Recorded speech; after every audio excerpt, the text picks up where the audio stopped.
నమస్తే, నేను మిర్ద్రో. మీరు చూస్తున్నారు ఏమా న్యూస్. కర్నూలులోని ఈనాడు కార్యాలయంపై దాడి జరిగిన ఘటనకు నిరసనగా మండల కేంద్రమైన గోనేండలో జర్నలిస్టులు మరియు ప్రజా సంఘాల ఆధ్వర్యంలో రోడ్డుపై ధర్నా నిర్వహించారు. భారీ ర్యాలీగా వెళ్లి దాడి చేసిన వారిపై కఠిన చర్యలు తీసుకోవాలని ఎంఆర్ఓకు వినతిపత్రం అందజేశారు. అనంతరం జర్నలిస్టులు ప్రజా సంఘాలు మాట్లాడుతూ ప్రజాస్వామ్యంలో జర్నలిస్టులకే రక్షణ లేకపోతే సామాన్యుల ప్రజల పరిస్థితి ఏంటని, దాడి చేసిన ఎమ్మెల్యే కాటసాని వర్గీయులపై చర్యలు తీసుకోవాలని వారు డిమాండ్ చేశారు.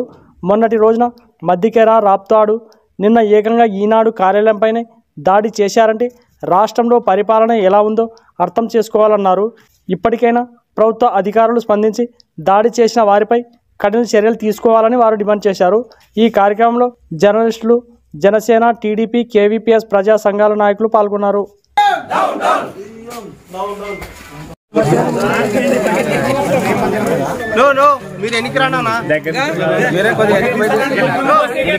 ప్రజా సంఘాలు జర్నలిస్టులుగా నిన్నటి రోజున కర్నూలులోని ఈనాడు ప్రాంతీయ కార్యాలయంపై జరిగిన దాడిని నిరసిస్తూ, ఖండిస్తూ ఇట్లాంటి దాడులు మళ్ళీ పునరావృతం కాకూడదనే ఉద్దేశంతో ఈరోజు మేము నిరసన తెలియజేసి తహసీల్దార్ గారికి వినతిపత్రం సమర్పించడం జరిగింది.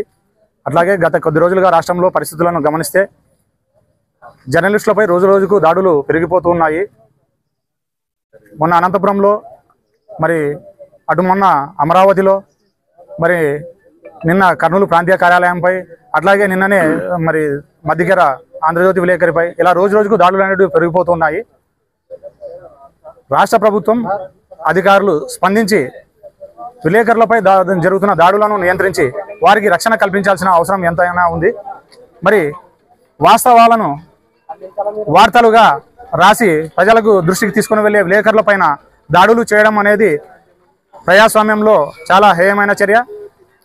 ఏ రాజకీయ నాయకుడైనా కానీ, ఏ వ్యక్తి అయినా కానీ, ఏ సంస్థ అయినా కానీ విలేకరులు ప్రచురించిన దానిలో ఏవైనా అవాస్తవాలు కానీ లేదా ఏదైనా మరి వాళ్లకు ఇది ఉన్నట్లు అనిపిస్తే వాటిని ప్రజాస్వామ్యయుతంగా ఖండించవచ్చు, లేదా చట్టబద్ధంగా మరి పరువు నష్టం దావా వేసుకొని తగిన చర్యలు తీసుకోవచ్చు. అట్లాంటివి కాకుండా ప్రజాస్వామ్యంలో నిజాలను నిర్భయంగా రాస్తూ మరి ప్రజల దృష్టికి, ప్రభుత్వాల దృష్టికి తీసుకుని వెళ్ళేటటువంటి జర్నలిస్టుల పైన మరి భౌతికంగా దాడి చేయడం అనేది మేము తీవ్రంగా ఖండిస్తున్నాం. జర్నలిస్టులుగా ఇప్పటికైనా రాష్ట్ర ప్రభుత్వం మరియు అధికార యంత్రాంగం స్పందించి రాష్ట్రంలో ఉన్న జర్నలిస్టులందరికీ భద్రత కల్పించి జర్నలిస్టుల చర్యల రక్షణకు తగిన చర్యలు తీసుకోవాలని డిమాండ్ చేస్తున్నాం.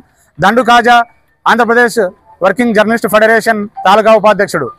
నిన్న ఈనాడు ఆఫీస్పై వైసీపీ మూకలు దాడి చేయడానికి మేము తెలుగుదేశం పార్టీ తరఫున తీవ్రంగా ఖండిస్తున్నాం. అదేవిధంగా మొన్న సీఎం గారి సభలో, రాప్తాడు సభలో కృష్ణ గారిని, ఏబిఎన్ విలేకరిని విచిత్రంగా కొట్టడము చాలా దారుణం. ఇది ఈ గూండాయిజము నశించాలని ప్రతి ఒక్క సంఘాలు ముందుకొస్తున్నాయి.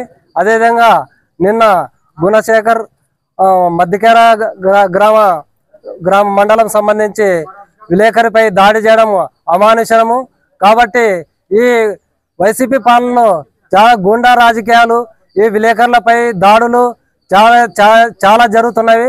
అదేవిధంగా ప్రతి విలేకరులకు అందరికీ రక్షణ కల్పించాలని, ప్రత్యేక రక్షణ చట్టం తేవాలని ఇందు మూలకంగా నేను తెలియజేస్తున్నాను. కాబట్టి రాబోయే కాలంలో ఇటువంటి దాడులు మంచిది కాదని నేను సభాముఖంగా తెలియజేస్తున్నాను. నా పేరు నజీర్ సాబ్, మండల కన్వీనర్, గొనెగల్ల. ప్రజలకు, ప్రభుత్వానికి వారధిగా పనిచేసే పాత్రికేయ మిత్రులపై రాష్ట్రంలో రోజు రోజుకు జరుగుతున్న అరాచక దాడులు అరికట్టడంలో ఈ వైసీపీ ప్రభుత్వం తీవ్రంగా విఫలమైంది. ముఖ్యంగా పాత్రికేయులపైన ప్రత్యక్ష దాడులే కాకుండా ఏకంగా వాళ్ళ కార్యాలయంకి వెళ్ళి వాళ్ళ కార్యాలయాల్లో ఫర్నిచర్ను ధ్వంసం చేసే స్థాయికి ఎదిగారంటే మీరు ఏ విధంగా ఉన్నారో, మీ యొక్క రౌడీ మూకలు ఏ విధంగా ఉన్నారో ఒకసారి అర్థం చేసుకోండి. ప్రజాస్వామ్యంలో మీరు బతకాలంటే పాత్రికేయులు కావాలి, ఇది గుర్తించుకోండి.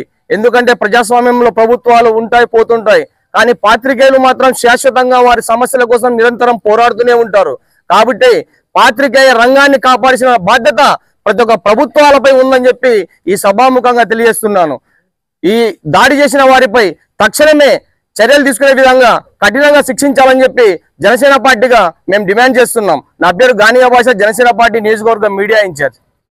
ఈ వీడియో గనక మీకు నచ్చినట్లయితే వీడియోని లైక్ చేసి మన ఛానల్ని సబ్స్క్రైబ్ చేసుకోండి.